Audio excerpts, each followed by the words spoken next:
Hi guys, সবাইকে আসসালামু আলাইকুম ওয়া রাহমাতুল্লাহ। Welcome to MD Arman computer institute. আজকে আমাদের ক্লাস নাম্বার 21। আমরা আজকে কভার করব 21-এ প্লাস ফিল পার্ট 1। তো ফিলের উপরে আমাদের আরও আগে দুইটা ভিডিও ছিল, যারা দেখেন তারা অবশ্যই ওগুলো দেখে আসবেন।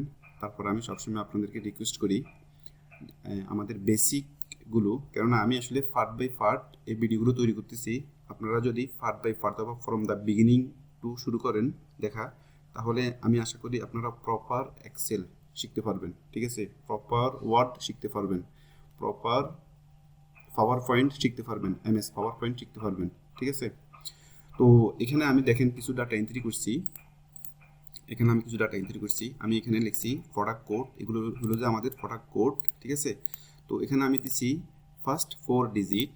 আমরা চাইতেছি যে এই প্রথমে যে 4 ডিজিটগুলো আছে, ঠিক আছে, প্রথমে অথবা 1000, 1001, 1002, ঠিক আছে, এখানে একটা সিরিয়াল নাম্বার আছে। আমরা সিরিয়াল নাম্বার হয়তো আমাদের চাচ্ছি না, আপনারা হয়তো কনফিউজ হয়ে যাবেন। আমি সিরিয়াল নাম্বার দিচ্ছি না, আমি অন্য একটা নাম্বার দিচ্ছি, ঠিক আছে। যে কোনো নাম্বার আপনি এখানে আমরা 4 ডিজিট দিচ্ছি, এখানে 4 ডিজিট দিচ্ছি, ঠিক আছে। আমি এটাকে চেঞ্জ করতেছি, এটাকে চেঞ্জ করবো আমি। Okay fine. তারপরে এখানে আমরা দিচ্ছি যে কি, একটু মনোযোগ দিয়ে শুনবেন আমার কথাগুলো, কেননা আমি এখানে কিছু শর্টকাট কি ইউজ করব যেগুলো আপনাদের অনেক অনেক হেল্পফুল হবে, ঠিক আছে, অনেক হেল্পফুল হবে। তো আমরা চাইতেছি যে এই পাশের অথবা ডাইন পাশের বাম পাশের যে 4 ডিজিটগুলো আছে, এই 4 ডিজিটগুলো এখানে শিফট হয়ে যায়। ওইটা আমরা কিভাবে করব? ওইটা করার জন্য আসলে মাইক্রোসফট এক্সেল আমরা এখানে যখন 1000 টাইপ করলাম, পরে নিচের দিকে ড্রাপ করলাম, ড্রাপ করার পরে কি দিচ্ছে আমাদেরকে? শুধু 1000 দিচ্ছে। তার মানে এই সবগুলো কপি হচ্ছে না। তো ওইটা কীভাবে করব, ঠিক আছে, অনেক ইম্পর্টেন্ট একটা ভিডিও এটা।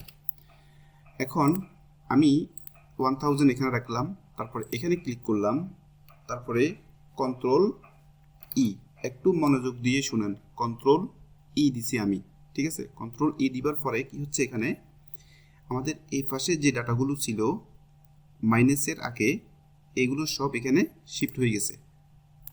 এখানে সবগুলো কি শিফট হয়ে গেছে। তো এটা শুধু বাই নাম্বার না, অথবা শুধু ডিজিট না, আপনারা যদি এখানে যদি এরকম হয় ই ই ই অথবা যে কোনো ওয়ার্ড হয়, সেটাও আপনি এখানে সেমভাবে শিফট করতে পারেন, ঠিক আছে। ওকে, আমি এখন আপনাদেরকে দেখাবো, আমি এটা তো আপনাদেরকে দেখাইছি, এখন দেখাবো আমি রাইট সাইডের যে 4 ডিজিটগুলো আছে সেগুলো আমি এখানে শিফট করব। সেটা কীভাবে করব? সেম থিং, আমাদেরকে 2001, ঠিক আছে, আমরা এখানে ক্লিক করলাম। এই শর্টকাট কিটা সবসময় মনে রাখবেন, কন্ট্রোল ই, ঠিক আছে। কন্ট্রোল ই দিয়ে আপনি এই কাজটা করতে পারবেন, ভেরি ইজি। কন্ট্রোল ই দিবার পরে দেখেন এখানে 2006, 2006, 2008, তারপরে 2010, তার মানে এগুলো সব এখানে শিফট হয়ে গেছে, ঠিক আছে। তো আশা করি এটা বুঝতে পারছেন। তারপরে আমরা চলে যাচ্ছি এখন সেম, এখানে আমি দিছি প্রোডাক্ট কোড, কিছু প্রোডাক্ট কোড দিছি, তারপরে ফার্স্ট 3 ডিজিট।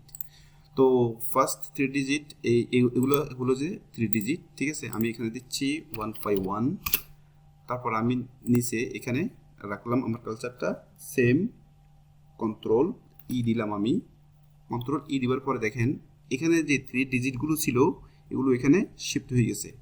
তো আসলে আপনার ডিজিটটা যত লম্বাই হোক না কেন, যত বড়ই হোক না কেন, আপনি সেম প্রসিজারে আপনার কাজগুলো করতে পারেন, ভেরি ইজি, ঠিক আছে। অথবা এটা অনেক আপনার হেল্পফুল হবে কাজ করার সময়। তারপরে দেখেন আমি এখানে আরও কিছু ডাটা এন্ট্রি করছি। সেটা হলো যে আমরা চাচ্ছি যে ডেজ অ্যান্ড লাস্ট 2 আলফাবেট, আমরা এখানে লাস্ট 2 আলফাবেট ইউজ করছি, ঠিক আছে। আমরা চাইলে এখান থেকে URDAY অথবা আমরা চাইলে এখান থেকে 3-4টা অক্ষরও এখানে শিফট করতে পারবো। আমরা চাইলে এখানে যতগুলো সংখ্যা আমরা চাই ততগুলো আমরা সংখ্যা করতে পারবো। এটা কীভাবে করব? ফর এক্সাম্পল আমি প্রথমে আপনাদেরকে দেখাই RDAY, ঠিক আছে, RDAY। ওকে, সেম আমি কি করলাম, এখানে কন্ট্রোল ই দিলাম। কন্ট্রোল ই দিবার পরে কি হচ্ছে, তো আমি যেটা আপনাদেরকে একটু আগে এক্সপ্লেন করছিলাম, মাঝে মাঝে কি হয় এমএস এক্সেলে আমাদেরকে আসলে এটা দেয় নাই, এই ওয়েটা দেয় নাই, আমরা এই ওয়েটাকে বানিয়ে নিতে হবে, ঠিক আছে। তো এখানে আমাদেরকে রং বলতেছে, ঠিক আছে। আমি বলছিলাম 4টা ওয়ার্ড আমরা এখানে শিফট করব, তো এটা হচ্ছে না, ঠিক আছে না। তো সেটা করার জন্য আমাদেরকে আমরা এখানে ক্লিক করলাম, এগুলো আমরা ডিলিট করলাম। ডিলিট করার পরে আমরা আরেকটা এখানে টাইপ করলাম, অথবা এখানে NDAY, আমি এখানে NDAY এখানে এটা টাইপ করলাম। তারপরে আমি করতেছি Ctrl E দিয়ে, তখন দেখেন এটা চলে আসতেছে। তার মানে আমাদেরকে ওয়েটা বাইর করতে হবে, কিভাবে আমরা এই কাজটা করতে পারি, ঠিক আছে। আশা করি এটা বুঝতে পারছেন, অনেক ইন্টারেস্টিং, তাই না। তারপরে আরেকটা আছে, আমাদের আরেকটা আছে এখানে ফার্স্ট অ্যান্ড সেকেন্ড। আমরা চাইতেছি যে এইটা নাম আর এই দুটোটার নাম একটা কলমে শিফট করার জন্য, ঠিক আছে। ওইটা আমরা কীভাবে করব, ওইটা করার জন্য আমাদেরকে কি করতে হবে, for example Aban and Abida, ঠিক আছে। আমরা এই দুটোটার নামটাকে একটা করে ফেলবো। ওইটা কীভাবে করব, আমরা এখানে ক্লিক করলাম। এখানে ক্লিক করার পরে আমরা এখানে প্রথমে টাইপ করলাম আবান হাইফেন, ওকে। তারপরে হলো যে EIDDA1, ঠিক আছে। আবিদান, আবিদান, ওকে। আমরা আবিদানটা ক্লিক করলাম, টাইপ করলাম। টাইপ প্রথম নামটা আমাদেরকে টাইপ করতে হবে। আমি যেটা বলছিলাম আমাদেরকে ওয়েটা বাইর করতে হবে। তারপরে আমি সেম Ctrl E দিয়ে, এটা হচ্ছে না, আমাদের এটা এই কাজটা হচ্ছে না। তো আমরা কি করব, আমরা আরও একটা এখানে টাইপ করব। তো গাইস আমাদের এটা হচ্ছে না, তার মানে আমাদেরকে ওয়ে বাইর করতে হবে। তো আমি কি করলাম, আমি এটা ক্যান্সেল করলাম। ক্যান্সেল করার পরে আমি এটার উপরে ক্লিক করে নিচের দিকে ড্র্যাগ করলাম, ঠিক আছে। ড্র্যাগ করার পরে এখানে একটা অপশন আছে, দেখেন এখানে চলে গেলাম। তারপরে এখানে ক্লিক করলাম, দেখেন ফ্ল্যাশ ফিল, আমরা ফ্ল্যাশ ফিলে ক্লিক করলাম। দেখেন এখানে কী হয়, ফ্ল্যাশ ফিলে ক্লিক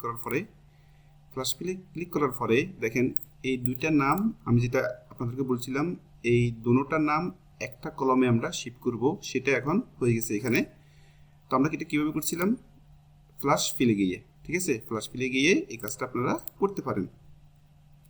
তো আশা করি আজকের ভিডিওটা আপনারা অনেক এনজয় করছেন, অ্যান্ড আমি এখানে শেষ করতেছি। আসসালামু আলাইকুম ওয়া রাহমাতুল্লাহ।